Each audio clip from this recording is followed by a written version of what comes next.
So what exactly is employee engagement? Why should you as a business leader or a manager care about it? Well, over the next few minutes, I'm going to define it using what we call the X model of engagement and talk about how you can build a more engaged workforce in your organization to help drive performance. Let's start by looking at what your organization is trying to achieve, your success. Success is defined by your business goals and most likely your financial targets, and how well you achieve those goals, your performance.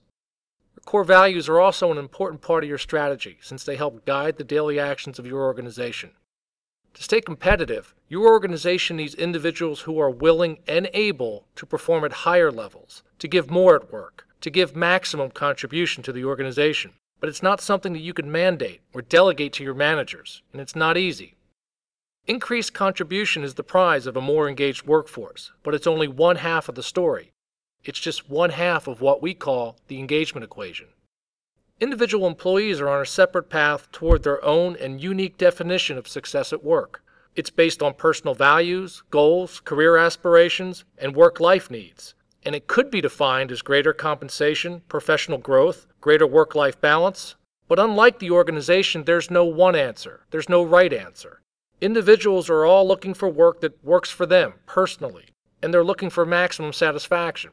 And when I say individuals, I mean everyone, executives, managers, and individual contributors. They're all pursuing their own individual definitions of success, and ultimately, they need to take control of their own engagement. So, the organization is pursuing its definition of success, and individuals are pursuing theirs. These two strategies intersect daily at a place we call the job. This is the point where what the organization needs employees to give and what employees want to get from the job come together.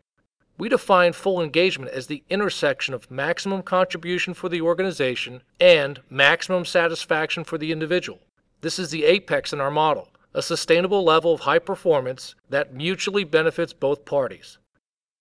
Of course, as we look across any organization, not everyone's at the apex, certainly not all the time. There's a wide distribution in terms of contribution, with high performers on one end and people who aren't contributing much on the other. Individuals, too, don't always get what they're looking for. They're at different levels of satisfaction. Some people are fortunate enough to be at the apex, high on both contribution and satisfaction. We call this group the engaged. Now let's look at some other scenarios. Some people are high on satisfaction, but they aren't contributing fully. There are a few things that might be going on here. The person might be new to the organization or new to the role. Although satisfaction's high, they're not yet fully up to speed. We call this group the honeymooners. We also find people that are incredibly busy here. They're working hard, but on the wrong things. Or people who have found a nice cozy spot in the organization and are content with minimum contribution.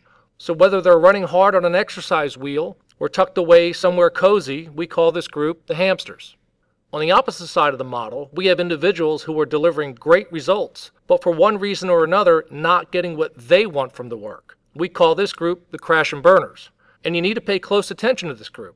Clearly, their level of contribution needs to be sustained for the organization to succeed. But left unmanaged, these individuals will eventually find one of two exit routes from this unsatisfying situation. They might quit at a great known cost to the organization, or more likely, they'll simply pull back on their contribution and drift into the lower part of the model. In effect, they quit and stay. The impact of drifting isn't as obvious as when they leave outright, but the impact on performance can be substantial.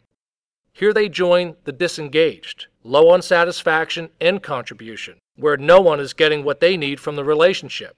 Disengaged employees often have turned an emotional corner, and their attitudes and behaviors can be contagious to the other groups. Here the partnership between the company and the individual is clearly in need of a fix, but your existing performance management processes have failed to address the situation. So what about the people in the center? This is an important group we refer to as the almost engaged. Important because they tend to be a large part of the employee population doing a decent job and reasonably satisfied. They're more employable than the disengaged and more likely to consider a new employer than the fully engaged. And because they're decent performers, it's tempting to focus your coaching efforts elsewhere. So the challenge for your organization is managing this dynamic, aligning individuals to your goals to achieve maximum contribution, while at the same time supporting individual employees' path to personal success at work. It's a challenge you can't solve with a survey and a few organization-wide initiatives. And it's not solely the job of the executives or the managers. To drive employee engagement, you must make it a daily priority. Creating a more engaged workforce is a shared responsibility. It requires a teamed approach, a partnership involving individuals, managers, and executives. Individuals need to act on their engagement. They need to take time to assess their own goals and satisfaction drivers to clearly define what success looks like for them. Since this is a partnership, they need to communicate with their manager primarily, not only to share their aspirations and needs, but also to clarify where the organization needs them to focus their talents and energy. And finally, they have to take action. They can expect help, coaching, and guidance along the way, but at the end of the day, they own their engagement. They need to find ways to get to the apex. Managers play an important role. Since engagement is an individualized equation, only they can work one-on-one with their team members to coach them to higher levels. The fact is, managers need to care about engagement if they want to reach their goals. They need to build solid coaching relationships with their team members. They need to coach for performance and for development. They need to align daily priorities, interests, and talents to the organization's goals. They need to recognize and show appreciation for discretionary effort and achievements that are in line with the strategy. And finally, they need to engage themselves and engage each individual on the team in dialogue about what matters most for the organization and for them. The best managers are able to directly connect the individual passions and proficiencies of their team to the organization's priorities.